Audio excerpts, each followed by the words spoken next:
चलिए जानते हैं देश और दुनिया की आज की काम की सिलेक्टेड महत्वपूर्ण 50 बड़ी खबरों को सिर्फ 10 मिनट में। पर अभी तक इस वीडियो को लाइक नहीं किया तो वीडियो को लाइक कर दीजिए और इस चैनल को सब्सक्राइब कर दीजिए। कलकत्ता हाईकोर्ट बोला शाहजहां को 4:30 बजे तक सीबीआई को सौंपे। बंगाल पुलिस ने कल 2 घंटे इंतजार के बाद भी हैंडओवर नहीं किया था। पश्चिम बंगाल की सरकार को शाहजहां शेख केस में बुधवार को सुप्रीम कोर्ट में कलकत्ता हाईकोर्ट ने पुलिस से सीबीआई को सौंपने की मांग की गई थी। फिर भी 2 घंटे इंतजार करने के बाद बंगाल पुलिस ने सीबीआई को नहीं सौंपा है। शेयर बाजार में ऑल टाइम हाई पर सेक्शन 74,151 और निफ्टी भी 22,497 पर पहुंचा। आईटी और बैंकिंग शेयर में सबसे ज्यादा तेजी। शेयर बाजार में आज यानी 6 मार्च को तेजी देखने को मिल रही है। सेक्शन में 74,151 का और निफ्टी भी 22,497 का ऑल टाइम हाई बना लिया। इसके बाद सेक्शन 408 अंक की तेजी रही है। 100 टेस्ट खेलने वाले भारत के 14वें खिलाड़ी बने 19। 92 साल में 4 गेंदबाज खेल पाए 100+ मुकाबले, रिकॉर्ड कुंबले के नाम। भारतीय ऑफ स्पिनर रविंद्र अश्विन धर्मशाला में अपने टेस्ट करियर का 100वां मैच खेलेंगे। वह 100 टेस्ट खेलने वाले भारत के 14वें खिलाड़ी बनेंगे। वह यह मुकाम हासिल करने में 4थे खिलाड़ी हैं। अमेरिकी राष्ट्रपति उम्मीदवार चुनाव भारतवंशी निक्की 14 राज्यों में हारी। बाइडेन ने बोले ट्रंप फिर से जीते तो अमेरिका अंधकार और हिंसा की चपेट में आ जाएगा। अमेरिका में राष्ट्रपति कैंडिडेट चुनाव चलने लगा है। इस इलेक्शन प्रोसेस में एक शब्द इस्तेमाल होता है राष्ट्रपति नाम का, जिसमें अपमानजनक बात कही गई है। कोविड के दौर वाईआरएफ के लिए डिप्रेशन जैसा था। रानी मुखर्जी बोली ओटीटी के कारण लोग थिएटर जाना भूल गए थे, लेकिन पठान ने सब बदल दिया। कोविड के कारण 2020 में 2022 तक हिंदी फिल्म इंडस्ट्री बुरे दौर से गुजरी है, लेकिन 2023 में उसने जबरदस्त वापसी की। यह बड़ा बदलाव वाईआरएफ की फिल्म पठान की रिलीज के बाद से शुरू हुआ है। भारत इंग्लैंड टेस्ट के चलते हवाई सफर 5 गुना महंगा। धर्मशाला दिल्ली फ्लाइट की टिकट 20 से 36,000 तक पहुंची। रूटीन में 3700 तक का किराया बढ़ा। हिमाचल प्रदेश के धर्मशाला क्रिकेट स्टेडियम में 7 मार्च से भारत इंग्लैंड की टीमों के बीच 5वां टेस्ट मैच शुरू हो चुका है। इसे लेकर हिमाचल प्रदेश क्रिकेट एसोसिएशन तैयारियां पूरी कर चुकी है। मैच देखने के लिए दुनिया भर से क्रिकेट प्रेमियों के धर्मशाला पहुँचने लगे हैं।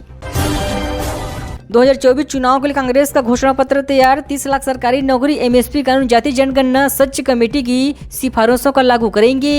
2024 लोकसभा चुनाव के लिए कांग्रेस ने अपना घोषणा पत्र तैयार कर लिया है। इसे आने वाले समय में लागू करेंगे। यदि कांग्रेस की सरकार आती है तो हम सभी पर पूरी तरह से फोकस करेंगे।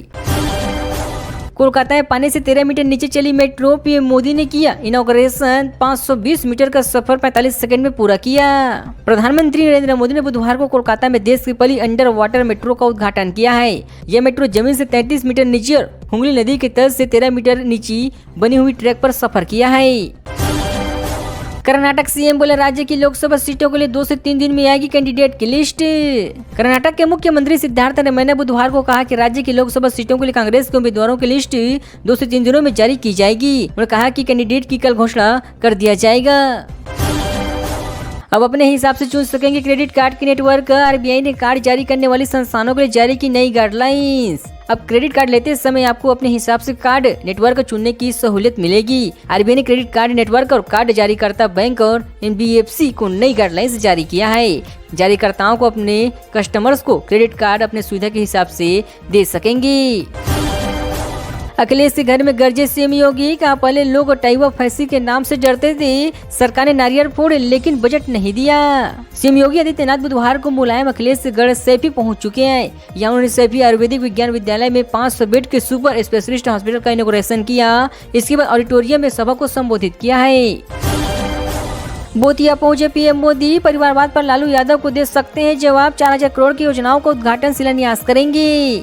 प्रधानमंत्री नरेंद्र मोदी 5 दिन के अंदर आज दूसरे बार बिहार आ चुके हैं। बंगाल के जनसभा के बाद यूपी के कुशीनगर पहुंचेंगे। वहां से सेना के हेलीकॉप्टर से बेतिया के लिए निकल गए हैं। पीएम के कार्यक्रम में गायिका अनुराधा पंडवाल भी पहुंची हुई है। वह मंच पर प्रस्तुति दे रही है।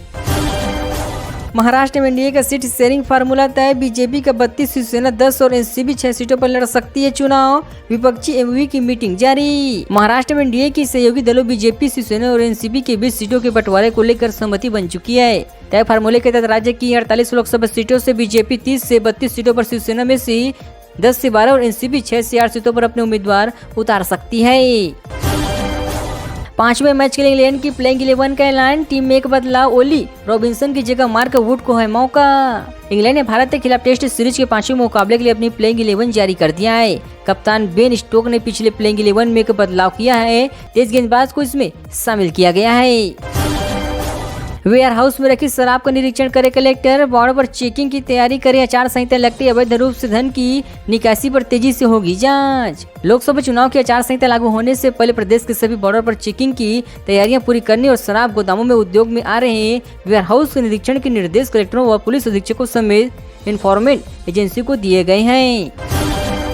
Realme 12 5G स्मार्टफोन सीरीज 16,999 की शुरुआती कीमत पर लॉन्च। इसे 108 मेगापिक्सल का कैमरा और 5000 mAh की बैटरी के साथ 2 स्टोरेज और 2 कलर ऑप्शन में उतारा गया है। चाइनीज टेक कंपनी Realme ने भारत में मिड रेंज सेगमेंट में Realme 12 5G स्मार्टफोन सीरीज को लॉन्च कर दिया है। कंपनी ने इस स्मार्टफोन सीरीज में 2 फोन Realme 12 Pro लॉन्च किया है। किसानों का दिल्ली कूच आज, ट्रेन, बस और पैदल हुए रवाना। प्रशासन ने हिसार अंबाला चंडीगढ़ हाईवे भी खोल दिया है। किसान आंदोलन 2 का आज 6 मार्च को 23वां दिन जारी है।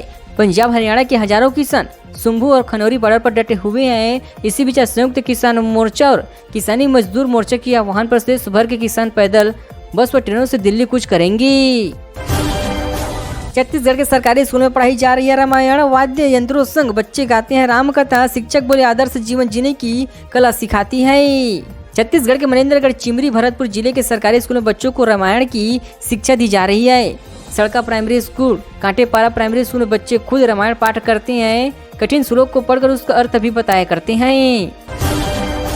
ममता बोली मोदी की गारंटी गुब्बारे जैसी, चुनाव के बाद फुसक हो जाएगी। पश्चिम बंगाल सीएम ने आशा वर्कर्स की सैलरी में बढ़ाई किया है। पश्चिम बंगाल की मुख्यमंत्री ममता बनर्जी ने मंगलवार को पश्चिम मोदिनीपुर में एक सभा को पीएम मोदी की गारंटी का मजाक उड़ा दिया है। उन्होंने कहा कि लोकसभा चुनाव से पहले पीएम मोदी की गारंटी है, चुनाव के बाद गुब्बारे जैसी होती है और फुसक जाती है। मंत्री लखनलाल बोले कहां से कदावर नेता है जैसी, लोकसभा प्रत्याशी बनने की संभावना पर घेरा। रेणुका ने कहा कांग्रेस की आपसी लड़ाई ने बनी बीजेपी की सरकार। छत्तीसगढ़ के उद्योग मंत्री लखनलाल देवांगन ने कहा कि सरोज पांडे राष्ट्रीय नेता है। उनके सामने जयसी अग्रवाल, ज्योतिषोना महंत कहीं नहीं टिक पाते हैं। कौन कहता है कि जयसी कदावर नेता वे केवल पैसे के दम पर चुनाव जीतते हैं।